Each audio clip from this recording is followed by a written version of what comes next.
नमस्कार दोस्तों, मैं हूं कुणाल और आप देख रहे हैं मार्केट कैपिटल। दोस्तों, आज ये एक लर्निंग सीरीज की वीडियो है और इसमें हम जानेंगे कि बैलेंस शीट में क्या-क्या देखना आपको बहुत ज़रूरी है इन्वेस्टमेंट के पहले। शॉर्ट में बोले तो बैलेंस शीट को कैसे रीड किया जाए, कैसे बैलेंस शीट को पढ़ा जाए, इसकी अच्छी बुरी चीज़ें हम लोग कैसे पता कर सकते हैं। अब बैलेंस शीट दोस्तों क्या होता है? ये एक कंपनी का फाइनेंशियल स्टेटमेंट है। फाइनेंशियल स्टेटमेंट में मेनली दो चीज़ आते हैं, पीएल स्टेटमेंट जिसे प्रॉफिट एंड लॉस स्टेटमेंट कहते हैं, और एक बैलेंस शीट। बैलेंस शीट में दोस्तों हमको कंपनी के सारे एसेट्स, उसके पास क्या क्या संपत्ति है, फिक्स एसेट्स, करेंट एसेट्स, अभी मैं आपको बताऊंगा कि क्या क्या होती है, और उसके पास क्या क्या लाइबिलिटीज है, यानी कि क्या उसको पेमेंट करना है, क्या बचा हुआ है, क्या आउटस्टैंडिंग है, क्या एडवांस है, ये सब सारी चीजें हमें बैलेंस शीट में आराम से देखने को मिल जाती है। और ये इसलिए भी जरूरी है क्योंकि एक कंपनी के फाइनेंशियल स्टेटमेंट को, मतलब फाइनेंशियल कंडीशन को बताता है कि कंपनी का फिलहाल का या पिछले 5 साल का फाइनेंशियल स्टेटमेंट या उसका कंडीशन किस टाइप का रह चुका है। अगर कंपनी फाइनेंशियली बहुत ज़्यादा वीक है तो वो भी आपको बैलेंस शीट में दिख जाएगी। अगर कंपनी फाइनेंशियली स्ट्रांग है तो वो भी आपको यहाँ बैलेंस शीट में दिख जाएगी। तो चलिए वीडियो को जल्दी से शुरू करते हैं और देखते हैं बैलेंस शीट में क्या क्या इंपॉर्टेंट है। तो सबसे पहले दोस्तों आप देख सकते हैं बैलेंस शीट के दो साइड्स होते हैं, एक होते हैं लाइबिलिटी साइड एंड दूसरे होते हैं एसेट साइड। एसेट्स मतलब संपत्ति, लाइबिलिटीज मतलब दायित्व। तो यहाँ पर हम लोग के पास 10 साल की बैलेंस शीट यहाँ पर अवेलेबल है। हम लोग फिलहाल मार्च 21 के देखेंगे क्योंकि ये एनुअली बैलेंस शीट है और बैलेंस शीट एनुअली ही बनाई जाती है।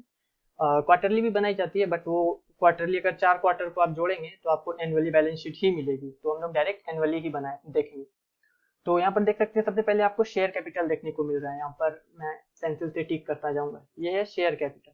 तो शेयर कैपिटल के बारे में मैंने आपको पहले भी बता चुका है, ये कंपनी के share, total number of share और मल्टीपल कर दीजिए उसके फेस वैल्यू को, तो आपको यहाँ पर शेयर कैपिटल निकल के आ जाएंगे, जो कि है 17 करोड़ 28 लाख के आसपास है। Reserve and surplus, reserve and surplus दोस्तों वो है जो कंपनी की का एक पिगी बैंक है। इसमें सारे प्रॉफिट आके नेट पीएल स्टेटमेंट से प्रॉफिट निकल कर आके आपको यहाँ पर रिजर्व में ऑटोमेटिक मिल जाते हैं। अब कंपनी के पास जो भी खर्च आने वाले हैं नेक्स्ट ईयर में, वो खर्च जो है इसी रिजर्व एंड सरप्लस से निकल के जाने वाला है, क्योंकि कंपनी के पास और कहीं पैसा पड़ा हुआ नहीं है। इसी रिजर्व एंड सरप्लस में पैसा पड़ा हुआ रहता है, जिससे कंपनी अपने खर्चों को, अपने कोई भी अगर फिक्स एसेट्स परचेस करना है उसके लिए या कोई भी किसी भी तरह के खर्चे को वो इसी से पेमेंट करती है, रिजर्व एंड सरप्लस से। तो ये कंपनी का खुद का अपना पैसा होता है, ये किसी पर निर्भर नहीं है इसके लिए, और हर साल के प्रॉफिट आके इसमें ऐड हो जाते हैं। बोरोइंग देखे दोस्तों, ये तीसरा है बोरोइंग। बोरोइंग मतलब जैसा कि आप समझते हैं कि दूसरे से, बाजू वाले से पैसा लेना बोरोइंग कहलाता है, कि भाई 2 महीने में दे दूंगा, 4 महीने में दे दूंगा, ये बोरोइंग मतलब दूसरे से पैसा लेना, चाहे आप लॉन्ग टर्म के लिए लें चाहे आप शॉर्ट टर्म के लिए लें। तो इसमें ये दोनों मिक्सअप है, लॉन्ग टर्म और शॉर्ट टर्म, हालांकि अलग अलग होना चाहिए। और यहाँ पर आप देख सकते हैं 49 करोड़ के आसपास इसने बोरोइंग की हुई है। तो ये था बोरोइंग। अब इसके बाद नेक्स्ट देखे तो अदर लाइबिलिटीज। अदर लाइबिलिटीज में दोस्तों ये जो तीन लाइबिलिटीज आपको देखने को मिल रही है, ये शॉर्ट टर्म लाइबिलिटीज है। Trade payable, advance from customers, customer से लिया गया advance, and other liabilities item. तो ये अदर लाइबिलिटीज आइटम्स में कहा नहीं जा सकता, ये भी मेरे ख्याल से शॉर्ट टर्म लाइबिलिटीज ही हैं, क्योंकि इसी कॉलम में दिखाया गया है। तो यहाँ पर आप देख सकते हैं ट्रेड पेबल। ट्रेड पेबल उसे कहते हैं दोस्तों, जैसे कि आपने किसी से कोई सामान लिया और आपने उसके बदले में उसे एक बिल लिख कर दे दिया कि भाई तुम 3 महीने बाद पैसा ले लेना मेरे से। तो वो जो बिल आप लिख के दे रहे हैं उसको, तो वही आपका यहाँ पे वो ट्रेड पेबल की तरह दिखाएगा।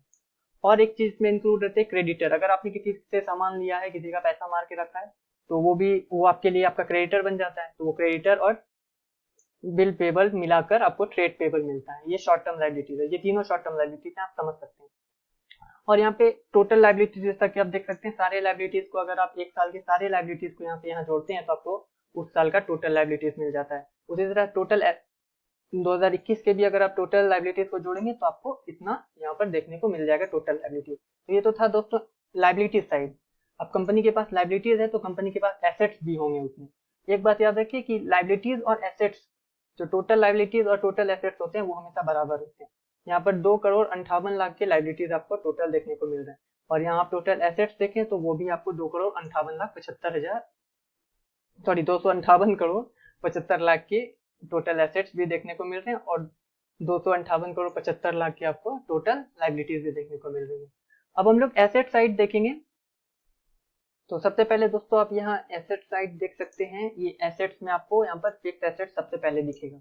ये फिक्स एसेट्स दोस्तों, जैसा कि आप समझ रहे हैं, फिक्स मतलब होता है स्थायी और एसेट्स मतलब संपत्ति, यानी कि जितने भी कंपनी के पास फिक्स स्थायी संपत्तियां हैं, जैसे मशीन, प्लांट एंड अदर, जो भी आप कह सकते हैं, जैसे लाइक कोई बिल्डिंग है, लैंड है, इसी तरह की चीजें फिक्स एसेट्स में आती हैं मेनली। कोई ट्रांसपोर्टेशन ट्रक है, ये भी आप फिक्स एसेट्स में ले सकते हैं। अब हम इसे थोड़ा और माइनस करके देखते हैं कि इसमें क्या क्या है। ग्रॉस ब्लॉक मतलब ये वही है, सिंपल सी बात है, फिक्स एसेट को ही ग्रॉस ब्लॉक भी आप कह सकते हैं। एंड इस पर जो लगने वाला डेप्रिसिएशन है वो इसमें लेस हो जाता है ऑटोमेटिक। इस साल देखें तो 2021 में कोई भी डेप्रिसिएशन इसमें नहीं लगा है, कुछ भी नहीं है, यहाँ पे खाली है। और अगर आप देखें CWIP यानी कि,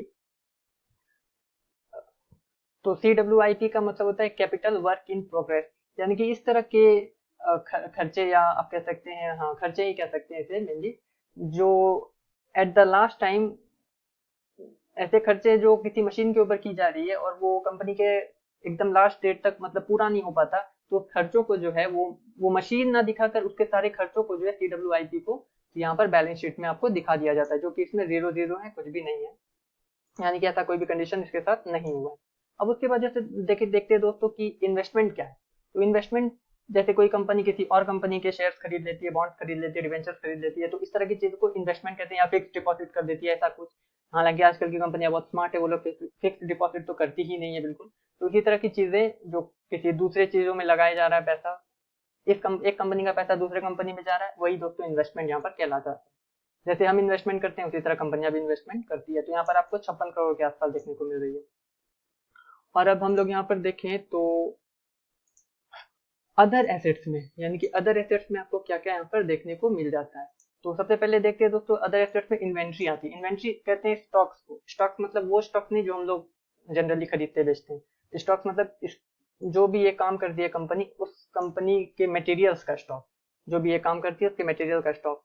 तो यहाँ पर हम लोग देख सकते हैं 147 करोड़ के आसपास है। ये सब करेंट एसेट्स के अंतर्गत आते हैं, यानी कि एक साल के अंदर इसे लिक्विडिटी में चेंज किया जा सकता है, कैश में चेंज किया जा सकता है। ट्रेड रिसीवेबल देखें तो जैसा कि आपने ट्रेड पेबल देखा था, ठीक उसका उल्टा ट्रेड रिसीवेबल है। जैसे किसी बंदे ने आपसे पैसा ले रखा है, देना नहीं चाह रहा है, मतलब देना तो है ही उसे, खैर मैं मजाक कर रहा था। तो आपसे किसी बंदे ने पैसा लिया है, तो वो बंदा अब आपको पैसा देगा, तो वो आपके लिए यहाँ पर डेप्टर्स कहलाता है, डेप्टर्स बन जाता है वो आपके लिए। और अगर किसी बंदे ने आपके ऊपर बिल लिख दिया है कि भाई तुम मुझसे 3 महीने बाद पैसा ले लेना, तो वो आपके लिए फिर से बिल रिसीवेबल आपके लिए हो जाता है। तो bill receivable plus debtor equal to trade receivable, ये आपके लिए इनकम होने वाला है। अभी तक हुई नहीं है बट आपको इनकम मिलेगी इससे। तो यहाँ पर आप देख सकते हैं 5 करोड़ के आसपास इसे इनकम मिली नहीं है, बट ये मिलेगी, जरूर मिलेगी, ये कोई खा नहीं सकता। कैश इक्विवेलेंट देखें तो कैश इक्विवेलेंट को आप सिंपल सी कैश कंसीडर कर सकते हैं कि ये लिक्विड फॉर्म में कैश रखा हुआ है कंपनी के पास। Loan and advance, loan and advance समझ सकते हैं, ये लोन एंड एडवांस कंपनी ने नहीं लिया है, कंपनी ने किसी को दिया है, इसलिए ये एसेट साइड है। यानी कि ये पैसा अभी कंपनी में है नहीं, लेकिन ये पैसा कंपनी का ही है, तो ये कंपनी का है इसलिए इसे एसेट्स में दिखाया गया है, भले वो अभी इसके पास नहीं है। तो 1 करोड़ के आसपास यहाँ पर आपको देखने को मिल रही है।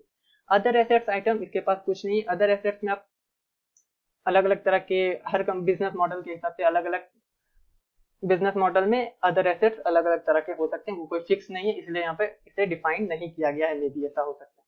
तो यहाँ पे 46 करोड़ के आसपास अदर एसेट्स भी हैं। तो आप देख सकते हैं टोटल एसेट्स भी 258 करोड़ के आसपास है, और टोटल लाइबिलिटीज भी 258 करोड़ के आसपास है। अब हम बात करते हैं कि ये सब तो हम लोगों ने डाटा देख लिया कि इसे ये कहते हैं, उसे वो कहते हैं, इसका ये यूज है, उसका वो यूज है। हमें बेसिकली ध्यान किस पर देना है?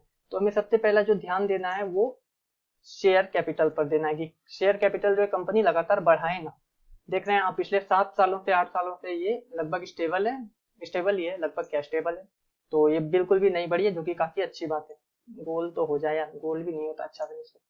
ठीक है, तो ये तो आप देख सकते हैं कि बिल्कुल नहीं बढ़ा, ये एक इंपॉर्टेंट चीज होता है देखना, शेयर कैपिटल। दूसरा आप रिजर्व एंड सरप्लस देख सकते हैं कि कंपनी के पास अच्छा खासा रिजर्व सरप्लस होना चाहिए।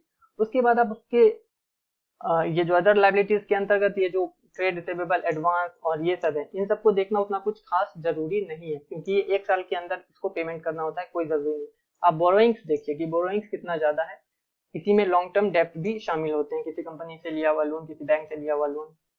फिर आप ये देखने के बाद आप एसेट साइड में आकर आपको एक इंपॉर्टेंट चीज देखनी है कि इसके पास फिक्स एसेट्स कितनी है। अगर ये भी कंपनी के मॉडल पर डिसाइड करता है। अगर कंपनी कोई ऑनलाइन वाले काम करती है यानी कि नेट से रिलेटेड काम है तो उसके पास फिक्स एसेट्स बहुत ही कम होंगे। अगर कंपनी कुछ अलग तरह के काम करती है तो उसके पास फिक्स एसेट्स उतने ही ज्यादा होंगे, प्लांट एंड मशीनरी उतने ही ज्यादा होंगे। तो ये आप कंपनी के मॉडल पर देख सकते हैं। ऐसा कोई जरूरी नहीं कि सबके पास फिक्स एसेट होगा ही, ऐसा कोई भी जरूरी नहीं है। तो यहाँ पर फिर ग्रॉस ब्लॉक उसी से रिलेटेड है, CWIP आप देख सकते हैं। फिर आप इन्वेस्टमेंट आपको जरूर देखना चाहिए। और ये इन्वेंट्री और ये लोन्स वगैरह मैं नहीं रिकमेंड करूंगा क्योंकि ये सब शॉर्ट टर्म एसेट्स होते हैं, ये 1 साल के अंदर आपको पैसे मिल ही जाएंगे इन सब में, आपको ज्यादा टेंशन लेने की जरूरत नहीं है।